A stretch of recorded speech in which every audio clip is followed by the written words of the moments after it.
అంబటి రాంబాబు రాజకీయ శైలిపై ఇటీవల కాలంలో తీవ్ర విమర్శలు వ్యక్తమవుతున్నాయి. ప్రజా సమస్యలపై పోరాడడం కంటే విధి నిర్వహణలో ఉన్న పోలీసులను టార్గెట్ చేస్తూ తన విలనిజాన్ని ప్రదర్శించడమే ఆయన ముఖ్య అజెండాగా మార్చుకున్నారు. గుంటూరు వేదికగా ఆయన గతంలో నిర్వహించిన పలు రాజకీయ నిరసనల్లో పోలీసులను దుర్భాషలాడడం, వారిపైకి దూసుకువెళ్లడం, శారీరకంగా తోసేయడం వంటి ఉదంతాలు అనేకం చూశారు.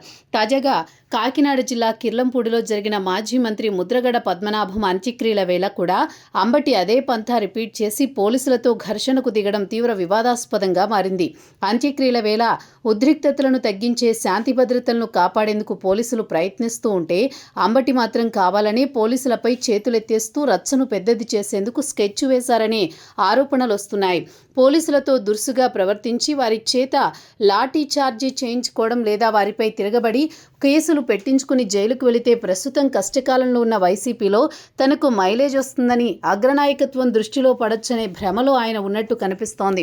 ఒక సీనియర్ లీడర్ అయి ఉండి బాధ్యతాయుతంగా వ్యవహరించాల్సింది పోయి ఇలా చట్టాన్ని చేతుల్లోకి తీసుకునేందుకు ప్రయత్నించడం చట్టపరంగానే కాకుండా రాజకీయంగానూ ఆయనను డిఫెన్స్లో పడేసే ప్రమాదం ఉంది. పోలీసులు రివర్స్ టార్గెట్ చేస్తే తట్టుకోగలరా?